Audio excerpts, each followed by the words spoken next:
मानो बहुत सी छोटी छोटी बालूशाही रख दी गई हों। हाँ दीदी बोली, लाल कण बनावट में बालूशाही की तरह ही होते हैं, गोल और दोनों तरफ अफ्तल यानी बीच में दबे हुए। रक्त की कुछ बूंद इनमें संख्या लाखों में होती है। यदि हम 1 मिलीलीटर रक्त लें तो उसमें हम 40 से 55 लाख कण मिलेंगे। इनके कारण ही हमें रक्त लाल रंग का नजर आता है। ये कण शरीर के दिन रात काम करते हैं। सांस लेने पर साफ हवा से जो ऑक्सीजन तुम प्राप्त करते हो उसे शरीर के हर हिस्से में पहुंचाने का काम इन कणों का ही है। इनका जीवन काल लगभग 4 महीने होता है। 4 महीने के होते होते ये नष्ट हो जाते हैं, लेकिन एक साथ नहीं, धीरे धीरे, कुछ आज, कुछ कल, कुछ उससे अगले दिन, तब तो कुछ ही महीनों में ये खत्म हो जाते होंगे, अनिल ने कहा। यह सुनकर डॉक्टर दीदी मुस्कुरा उठी और बोली, नहीं ऐसा नहीं होता। शरीर में हर समय नए कण बनते रहते हैं और नष्ट होते रहते हैं। नष्ट कणों का स्थान ले लेते हैं। हड्डियों के बीच के भाग, मज्जा में ऐसे बहुत से कारखाने होते हैं जो रक्त कणों के निर्माण कार्य में लगे रहते हैं। इनके लिए इन कारखानों को प्रोटीन, लौह तत्व और विटामिन रूपी कच्चे माल की ज़रूरत होती है। क्या आप पौष्टिक आहार लेते हैं? हरी सब्जी, फल, दूध, अंडा और मांस उपयुक्त मात्रा में होते हैं। यदि कोई व्यक्ति उचित आहार ग्रहण नहीं करता तो इन कारखानों को आवश्यकतानुसार कच्चा माल नहीं मिल पाता। नतीजा यह होता है कि रक्त कण नहीं बन पाते, रक्त में इनकी कमी हो जाती है। लाल कणों की इस कमी को एनीमिया कहते हैं। तो क्या संतुलित आहार लेने मात्र से हम एनीमिया से बचे रह सकते हैं? अनिल ने सवाल किया। दीदी बोली, हाँ, ये कहना काफ़ी हद तक सही होगा कि एनीमिया बहुत से कारणों से हो सकता है, किंतु हमारे देश में इसका सबसे बड़ा कारण पौष्टिक आहार की कमी है। इसके अलावा इस रोग का एक और बड़ा कारण है पेट में कीड़ों का हो जाना। ये कीड़े प्रायः दूषित जल और खाद्य पदार्थों द्वारा हमारे शरीर में प्रवेश करते हैं। अतः इनसे बचने के लिए यह आवश्यक है कि हम पूरी तरह सफाई से बनाए खाद्य पदार्थों का ही ग्रहण करें। भोजन करने से पूर्व अच्छी तरह से हाथ धो लें, साफ पानी ही पिएं। और हाँ अनिल, साफ पानी ही पिएं। और हाँ अनिल, एक किस्म के कीड़े भी हैं जिनके अंडे जमीन की ऊपरी सतह में पाए जाते हैं। इन अंडों से उत्पन्न हुए लार्वे त्वचा के रास्ते शरीर में प्रवेश कर आंतों में अपना घर बना लेते हैं। इनसे बचने का सहज उपाय है कि शौच के लिए हम शौचालय का ही प्रयोग करें और इधर उधर नंगे पैर न घूमें। दीदी, यह तो बहुत ही महत्वपूर्ण बात बताई आपने, अनिल बोला।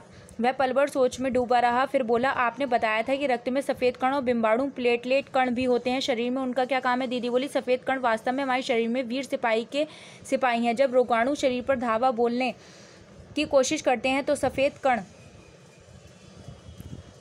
कण उनसे डटकर मुकाबला करते हैं और जहाँ तक संभव हो पाता है रोगाणुओं को भीतर घर नहीं करने देते। बस संक्षेप में मान लो कि वे बहुत से रोगों से हमारी रक्षा करते हैं और बिम्बाणुओं का काम चोट लगने पर रक्त जमाव क्रिया में करना होता है। रक्त के तरल भाग प्लाज्मा में एक विशेष किस्म की प्रोटीन होती है जो रक्त वाहिका की कटी फटी दीवार में मकड़ी के जाले के समान एक जाला बुन देती है। बिम्बाणु इस जालों से चिपक जाते हैं और इस तरह दीवार में आई दरार भर जाती है, जिससे रक्त बाहर निकलना बंद हो जाता है।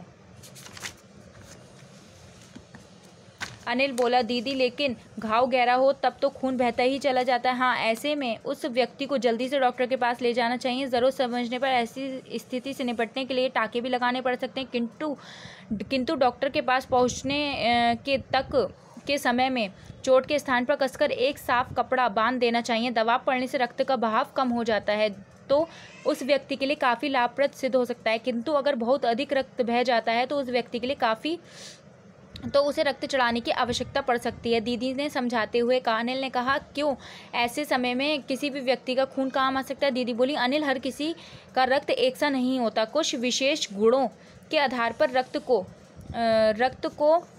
4 मुख्य वर्गों में बांटा गया है। जरूरतमंद व्यक्ति के रक्त समूह की जाँच करने के बाद उसी रक्त समूह का रक्त चढ़ाया जाता है, लेकिन ज़रूरत के समय यदि उस रक्त समूह का कोई व्यक्ति नहीं मिले, अनिल ने पूछा, ऐसी आपातस्थिति के लिए ही ब्लड बैंक बनाए गए हैं। प्रायः हर बड़े अस्पताल में इस तरह के बैंक होते हैं जहां सभी प्रकार के रक्त समूह का रक्त तैयार रखा जाता है, किंतु इन ब्लड बैंकों में रक्त का भंडार सुरक्षित रहे इसके लिए यह आवश्यक है कि हम समय समय पर रक्तदान करते रहें। दीदी ने कहा, क्या मैं भी रक्तदान कर सकता हूँ? अनिल ने पूछा। नहीं, अभी तुम छोटे और 18 वर्ष से अधिक उम्र के स्वस्थ व्यक्ति ही रक्तदान कर सकते हैं। एक समय में उनसे लगभग 300 मिलीलीटर रक्त ही लिया जाता है। प्रायः यह समझा जाता है कि रक्तदान करने से कमजोरी हो जाएगी, किंतु ये विचार बिल्कुल निराधार है। हमारा शरीर इतना रक्त तो कुछ ही दिनों में बना लेता है। वैसे तो शरीर में लगभग 5 लीटर खून होता है। इसमें से यदि कुछ किसी जरूरतमंद के जीवनदान के लिए बन जाए तो इससे बड़ी क्या बात होगी, दीदी समझाते हुए बोली। फिर तो बड़ा होने पर नियमित रूप से रक्तदान किया करूँगा, अनिल ने कहा। शाबाश अनिल, डॉक्टर दीदी ने अनिल की पीठ ठोकते हुए कहा। नेक्स्ट वीडियो में फिर मिलेंगे।